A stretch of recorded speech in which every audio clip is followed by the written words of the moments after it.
शांताकारं भुजंगशयनं पद्मनाभं सुरेशं विश्वाधारं गगनसदृशं मेघवर्णं शुभांगं लक्ष्मीकान्तं कमलनयनं योगिभिर्ध्यानगम्यं वंदे विष्णुभवभयहरं सर्वलोकैकनाथं। ओम नमो भगवते वासुदेवाय। आपका भक्ति कथा चैनल पर स्वागत है। आपका दिन शुभ और मंगलमय हो। आज दिनांक 5 अप्रैल और दिन रविवार है। आज वैशाख कृष्ण पक्ष की तृतीया तिथि है।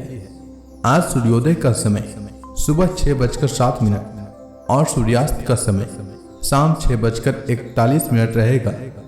ब्रह्म मुहूर्त रहेगा सुबह 4:35 से सुबह 5:21 तक और अभिजीत मुहूर्त रहेगा दोपहर 12 बजे से लेकर दोपहर 12:49 तक। वहीं राहु काल शाम 5:07 से शाम 6:41 तक रहेगा। आइए सुनते हैं वैशाख मास कथा श्रृंखला में आज का अध्याय। नारद जी कहते हैं, युधिष्ठिर, नृसिंह भगवान इतना कहकर और ब्रह्मा जी के द्वारा की हुई पूजा को स्वीकार करके वहीं अंतर्धान हो गए। इसके बाद प्रहलाद जी ने भगवत स्वरूप ब्रह्मा शंकर की तथा प्रजापति और देवताओं की पूजा करके उन्हें माथा टेक कर प्रणाम किया।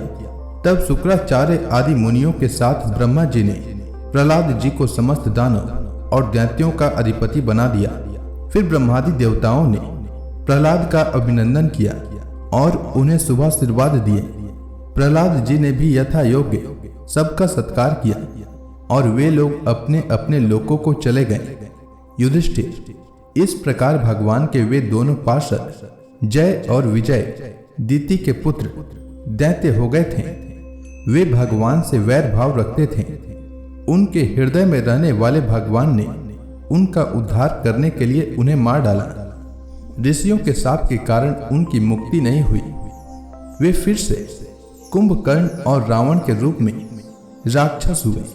उस समय भगवान श्री राम के पराक्रम से उनका अंत हुआ। युद्ध में भगवान राम के बाणों से उनका कलेजा फट गया। वहीं पड़े पड़े पूर्व जन्म की भांति भगवान का स्मरण करते करते उन्होंने अपने शरीर छोड़े। वे ही अब इस युग में शिशुपाल और दंतवक्त्र के रूप में पैदा हुए थे। भगवान के प्रति वैर भाव होने के कारण तुम्हारे सामने ही वे उनमें समा गए। युधिष्ठिर, श्री कृष्ण से शत्रुता रखने वाले सभी राजा अंत समय में श्री कृष्ण के स्मरण से तद्रुप होकर अपने पूर्वकृत पापों से सदा के लिए मुक्त हो जाते हैं। जैसे भृंगी के द्वारा पकड़ा हुआ कीड़ा भय से ही उसका स्वरूप प्राप्त कर लेता है, जिस प्रकार भगवान के प्यारे भक्त अपनी भेदभाव रहित अनंत भक्ति के द्वारा भगवत स्वरूप को प्राप्त कर लेते हैं, वैसे ही शिशुपाल आदि नरपति भी भगवान के वैर भाव जनित अनन्य चिंतन से भगवान के सारूप्य को प्राप्त हो गए। युधिष्ठिर, तुमने मुझसे पूछा था कि भगवान से द्वेष करने वाले शिशुपाल आदि को उनके सारूप्य की प्राप्ति कैसे हुई, उसका उत्तर मैंने तुम्हें दे दिया। ब्रह्मण्य देव परमात्मा श्री कृष्ण का यह परम पवित्र अवतार चरित्र है। इसमें हिरण्याक्ष और हिरण्यकशिपु इन दोनों दैत्यों के वध का वर्णन है। इस प्रसंग में भगवान के परम भक्त प्रहलाद का चरित्र भक्ति, ज्ञान, वैराग्य एवं संसार की सृष्टि, स्थिति और प्रलय के स्वामी श्री हरि के यथार्थ स्वरूप तथा उनके दिव्य गुण एवं लीलाओं का वर्णन है। इस आख्यान में देवता और दैत्यों के पदों में काल क्रम से जो महान परिवर्तन होता है उसका भी निरूपण किया गया है, जिसके द्वारा भगवान की प्राप्ति होती है। उस भागवत धर्म का भी वर्णन है। अध्यात्म के संबंध में भी सभी जानने योग्य बातें इसमें हैं। भगवान के पराक्रम से पूर्ण इस पवित्र आख्यान को जो कोई पुरुष श्रद्धा से कीर्तन करता और सुनता है वह कर्म बंधन से मुक्त हो जाता है। जो मनुष्य परम पुरुष परमात्मा की यह श्री नृसिंह लीला सेनापतियों सहित हिरण्यकशिपु का वध और संत शिरोमणि प्रहलाद जी का पावन प्रभाव एकाग्र मन से पढ़ता और सुनता है, वह भगवान के अभय पद वैकुंठ को प्राप्त होता है। युधिष्ठिर, इस मनुष्य लोक में तुम लोगों के भाग्य अत्यंत प्रशंसनीय है, क्योंकि तुम्हारे घर में साक्षात पर ब्रह्म परमात्मा मनुष्य का रूप धारण करके गुप्त रूप से निवास करते हैं। इसी से सारे संसार को पवित्र कर देने वाले ऋषि मुनि बार बार उनका दर्शन करने के लिए चारों ओर से तुम्हारे पास आया करते हैं। बड़े बड़े महापुरुष निरंतर जिनको ढूंढते रहते हैं, जो माया के लेस से रहित परम शांत परमानंदानुभव स्वरूप पर ब्रह्म परमात्मा हैं, वे ही तुम्हारे प्रिय हितैषी ममेरे भाई पूज्य आज्ञाकारी गुरु और स्वयं आत्मा श्री कृष्ण हैं। शंकर ब्रह्मा आदि भी अपनी सारी बुद्धि लगाकर वे यह हैं। इस रूप में उनका वर्णन नहीं कर सकें, फिर हम तो कर ही कैसे सकते हैं। हम तो मौन भक्ति और संयम के द्वारा ही उनकी पूजा करते हैं। कृपया हमारी यह पूजा स्वीकार करके भक्त वत्सल भगवान हम पर प्रसन्न हो। युधिष्ठिर यही एकमात्र आराध्य देव हैं। प्राचीन काल में बहुत बड़े मायावी मायासुर ने जब रुद्र देव की कमनीय कीर्ति में कलंक लगाना चाहा था, तब इन्हीं भगवान श्री कृष्ण ने फिर से उनके यश की रक्षा और विस्तार किया था। राजा युधिष्ठिर ने पूछा, नारद जी, मैं दानव किस कार्य में जगदीश्वर रुद्रदेव का यश नष्ट करना चाहता था और भगवान श्री कृष्ण ने किस प्रकार उनके यश की रक्षा की, आप कृपा करके बतलाइए। नारद जी ने कहा, एक बार इन्हीं भगवान श्री कृष्ण से शक्ति पा करके देवताओं ने युद्ध में असुरों को जीत लिया था। उस समय सब के सब असुर मायावियों के परम गुरु मैं दानव की शरण में गए। शक्तिशाली मायासुर ने सोने चांदी और लोहे के 3 विमान बना दिए। वे विमान क्या थे? 3 पुर ही थे। वे इतने विलक्षण थे कि उनका आना जाना जान नहीं पड़ता था। उनमें अपरिमित सामग्रियां भरी हुई थी। युधिष्ठिर, दैत्य सेनापतियों के मन में तीनों लोक और लोकपतियों के प्रति वैर भाव तो था ही। अब उसकी याद करके उन तीनों विमानों के द्वारा वे उनमें छिपे रहकर सबका नाश करने लगे।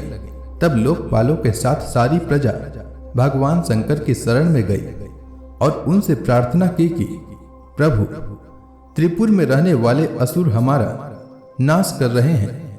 हम आपके हैं, अतः देवाधिदेव आप हमारी रक्षा कीजिए। उनकी प्रार्थना सुनकर भगवान शंकर ने कृपापूर्ण शब्दों में कहा, डरो मत। फिर उन्होंने अपने धनुष पर बाण चढ़ाकर तीनों पुरों पर छोड़ दिया। उनके उस बाण से सूर्य मंडल से निकलने वाली किरणों के समान अन्य बहुत से बाण निकले। उनमें से मानो आग की लपटें निकल रही थी। उनके कारण उन पुरों का दिखना बंद हो गया। उनके स्पर्श से सभी विमानवासी निष्प्राण होकर गिर पड़े। महामायावी मैं बहुत से उपाय जानता था। वह उन दैत्यों को उठा लाया और अपने बनाए हुए अमृत के कुएं में डाल दिया। उस सिद्ध अमृत रस का स्पर्श होते ही असुरों का शरीर अत्यंत तेजस्वी और वज्र के समान सुदृढ़ हो गया। वे बादलों को विदीर्ण करने वाली बिजली की आग की तरह उठ खड़े हुए। इन्हीं भगवान श्री कृष्ण ने जब देखा कि महादेव जी तो अपना संकल्प पूरा न होने के कारण उदास हो गए हैं, तब उन असुरों पर विजय प्राप्त करने के लिए इन्होंने एक युक्ति की। यही भगवान विष्णु उस समय गौ बन गए और ब्रह्मा जी बछड़ा बने। दोनों ही मध्याह्न के समय उन तीनों पुरों में गए और उस सिद्ध रस के कुएं का सारा अमृत पी गए। यद्यपि उनके रक्षक दैत्य इन दोनों को देख रहे थे, फिर भी भगवान की माया से वे इतने मोहित हो गए कि इन्हें रोक न सके। जब उपाय जानने वालों में श्रेष्ठ मायासुर को यह बात मालूम हुई, तब भगवान की इस लीला का स्मरण करके उसे कोई शोक न हुआ। शोक करने वाले अमृत रक्षकों से उसने कहा, भाई, देवता असुर मनुष्य अथवा और कोई भी प्राणी अपने पराये अथवा दोनों के लिए जो प्रारब्ध का विधान है उसे मिटा नहीं सकता। जो होना था हो गया, शोक करके क्या करना है। इसके बाद भगवान श्री कृष्ण ने अपनी शक्तियों के द्वारा भगवान शंकर के युद्ध की सामग्री तैयार की। उन्होंने धर्म से रथ, ज्ञान से सारथी वैराग्य से ध्वजा, ऐश्वर्य से घोड़े, तपस्या से धनुष, विद्या से कवच, क्रिया से बाण और अपनी अन्य शक्तियों से अन्य वस्तुओं का निर्माण किया। इन सामग्रियों से सज धज कर भगवान शंकर रथ पर सवार हुए एवं धनुष बाण धारण किया। भगवान शंकर ने अभिजीत मुहूर्त में धनुष पर बाण चढ़ाया और उन तीनों दुर्भेद्य विमानों को भस्म कर दिया। युधिष्ठिर, उसी समय स्वर्ग में दुंदुभियां बजने लगी।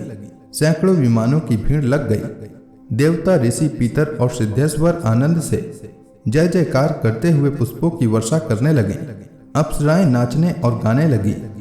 युधिष्ठिर, इस प्रकार उन तीनों पुरों को जलाकर भगवान शंकर ने पुरारी की पदवी प्राप्त की और ब्रह्मादिकों की स्तुति सुनते हुए अपने धाम को चले गए। आत्मा स्वरूप जगत गुरु भगवान श्री कृष्ण इस प्रकार अपनी माया से जो मनुष्यों की सी लीलाएं करते हैं, ऋषि लोग उन्हीं अनेकों लोक पावन लीलाओं का गान किया करते हैं। बताओ, अब मैं तुम्हें और क्या सुनाऊं? तो इसी के साथ यह अध्याय समाप्त हुआ। तो प्रेम से बोलिए विष्णु भगवान की जय, समस्त देवी देवताओं की जय। इसके आगे की कथा मैं कल के अध्याय में सुनाऊंगा।